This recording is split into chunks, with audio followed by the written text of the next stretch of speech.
My name is Kathleen Schultz, and this is my final project for AEP 855. When I was researching and trying to find what really fit with inequality, there were three articles that caught my eye. And the reason they did is because they reminded me of the school that I've had experience in. Um, and that is in working with students who struggle in the classroom, those who have socioeconomic statuses or ethnic issues, or may have broken homes. Those students can be at risk for dropout. And at the school I worked in, teachers and the community and the faculty really made a strong effort to make sure that each one of those students had a chance. And that looked a little different for each one of them. But for that reason, I really wanted to educate myself more on the subject of dropout students. So the first article that I had read was called Solving the Nation's Dropout Crisis, and it was written by Russell Rumberger. And this article just really did a nice job of presenting the hardcore facts. And before I had worked at the school system that I was a part of, I didn't recognize how many schools struggled with students who chose to drop out. In the school that I was a part of, they made special efforts to make sure that those students succeeded. And I guess I assumed that's how it happened in every classroom, but it didn't. And the most alarming thing is that the 76% number of dropouts after 4 years, that figure is just now lower than 40 years before. So it has taken 40 years for us to lower that figure of 76%, which is incredibly alarming to me. So I continued reading and found out that dropout has a long history. It's something that our nation has struggled with for quite some time. And as everyone knows, in order to reach those students, there are funds that must be required in order to create special programs. And I found out that the Bill Gates Foundation and many others have contributed a wealth of amount of money to help to implement programs that will have these students succeed. The Obama administration alone has contributed $3.5 million that will be declared for low performance schools to try and help them build a stronger education system. At the end of all of these alarming facts, the article gave 5 areas that could help schools improve their education system. And one of those was redefining high school success. As we look at high schools, we're currently measured on our standards and how we meet them. And those include test performances on the common subjects of math, science, reading, English. And the struggle with that is that the article discusses that later on in life that success isn't defined by your ability to master those subjects. It is found in the ability of students to master skills. Interestingly enough, the skills were featured in chapter 2 of our leadership theory and practice book. And so it was because of that that I recognized that those skills are things that can be taught by leadership in the classroom. And so from this article, I really found the need for the source of this issue to go back to every single classroom and every teacher who is working with students to take a different approach when working with at-risk students.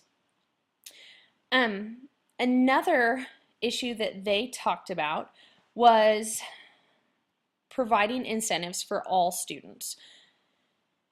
This has to deal with some of the students who do not remain in a school system, do not get counted towards the dropout rate. And so there are scenarios where schools who have struggling students will recommend they go to a different school that might be a better fit for them, and they are no longer responsible for that student's education. And so this challenge is to make sure that all students who enter every building have accountability in that program to that school. And so that we won't just push the problems on instead of figuring out a way to help those students. The next step was to build a system-wide capacity. And the reason for this is that all schools, because of state standard requirements and testing, is we look at making it through that next test. A lot of schools focus on that short-term goal of reaching what we need to get the funding that we need to continue education in our classrooms, instead of being innovative and creative and finding a solution that works to provide a stronger long-term education system. The last two were two that kind of correlate, and that was desegregating schools and strengthening families and communities. These two really do go hand in hand, and I can say that from the school system that I was a part of. The students who had socioeconomic status were challenged in the classroom by other students who learned differently. They asked other questions that other students would answer, and so it created an incredible atmosphere of learning because they were learning from each other, and that just allowed for all students to really feel a part of the learning environment. And the last part was the community. The community fully accepted in this area, it was Hispanic students, and they embraced them. They embraced their culture. They wanted to be a part of their lives and involve them in their communities. And it was so neat to see how that and those efforts of integrating everyone provided a stronger education system for all students. The next article that I read was "A Neglected Population Gets Another Chance at a Diploma." And this was written by Sarah Sparks. Her take was that in order to meet the goals that we have set, was that it can't be reached if we don't go back and reach those who have already left the system. And the alarming fact that I found in the article was that GED students without further education were going to have the same job market struggles as someone who was a dropout student. And that's really alarming for their economic future. And so as I continued to read, it was evident that once again there would be financial contributions. But the unique fact was that studies had found that despite the initial input costs, if that student gained secondary education or a full diploma from high school, they stood to return 3 times the initial investment amount, which is well worth the investment for those students, for our economy, and for their future. And so it was really neat to see that it's worth the risk. It's worth taking those steps to be innovative and taking the steps to work with those students who struggle in our classrooms. The last part of the article was really encouraging, and it talked about programs that had found success. Most of them were across big cities that they had featured in Boston, Chicago, Milwaukee, Philadelphia, and Texas were some of them. And one of them, Boston, had a one-stop approach. They reached students and allowed them a different approach. Instead of hounding them for failing in schools and leaving them, they first got to the root of the problem. And so they addressed the emotional needs of the student by seeing why they quit school. What was it that shied them away from the classroom environment? And so from there, they worked with counselors who were a part of the program who had similar struggles in the classroom. And in doing that, they provided a nurturing environment for these students to start to take accountability for their actions. The program in Boston had a huge focus on making sure that it was a non-judgmental environment. And in this, they found that students wanted their own accountability. They wanted to reach these goals. They just needed to be put in an environment that allowed them to succeed. And this program has found a lot of success in Boston. One of the programs that I felt was neat was the one that Texas had put together. The state of Texas received quite a few grants, and in it they opened up an opportunity to reach students from the ages up to age 26 who had left the education system.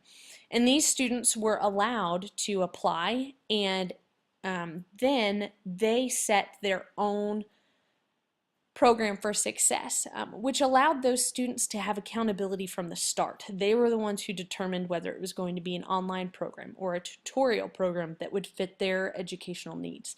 And the neat part of the program in Texas is how many students they serve based off of how many they had anticipated. And they anticipated serving around 2,000 students, and when the program was all finished, they had worked with over 9,000 students. Unfortunately, the program has since run out of money, and the government program that helped fund the grants has ceased. But it was neat to see that for a time they could make a difference, and hopefully in those communities, they're still finding ways to fund those programs and fund success for those students who do want to succeed. The last article that I had read was The Early College Model Brings Lessons, Results in North Carolina by Carol Lee J. Adams. This was an incredibly interesting article because it was a concept that I had never considered. And I think that's the unique part of being innovative in the classroom. You never know what the possibilities are until you try. And so it takes being creative. It takes looking for results that allow students to succeed.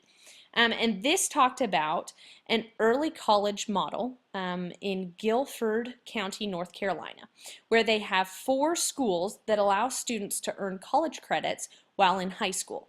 And in these school systems, they have multiple formats.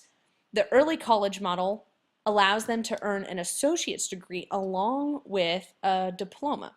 The middle colleges represent high schools that are located on college campuses.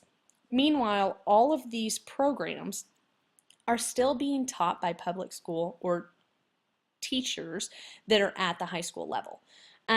So it was really neat to see that these students, by giving them the added responsibility, how well they performed. In the early college model, the students were given all 4 years of high school in 2 years, and then were able to earn 60 credit hours in the next 2 years. And some of them, one of the new schools featured an opportunity that was more the mechanical side of things. And so it allowed students to reach the needs of their interests. And it was just really neat to read this article and see the immense amount of success. The school is over a decade old, and they've had incredible participation. They have about 50 slots that open up every year and have around 200 applicants for each one of those slots. And so it's evident that students want to succeed and are capable at performing at this level. And this school system does plan to grow. So it was just a really neat article that opened up a different avenue of how to reach students, provide them with an opportunity to have future success. Overall, I think back to everything that we've learned about leaders in education and all of the theory and practice concepts that we learned about, the innovation article that was put together by Tony, and also the Leadership Challenge book. Each one of them bring me back to the fact that everyone in every system needs to be reached. And it's a leader's job to recognize the needs of those students and meet them where they're at. It won't be easy. There will not be the funds that teachers need to be able to do it, but sometimes that extra effort and that creativity can bring a student to the success that they need. You might fail. There may be a few students who you aren't able to reach, but making those efforts and making those strides as a leader in education is really the only hope that these students have.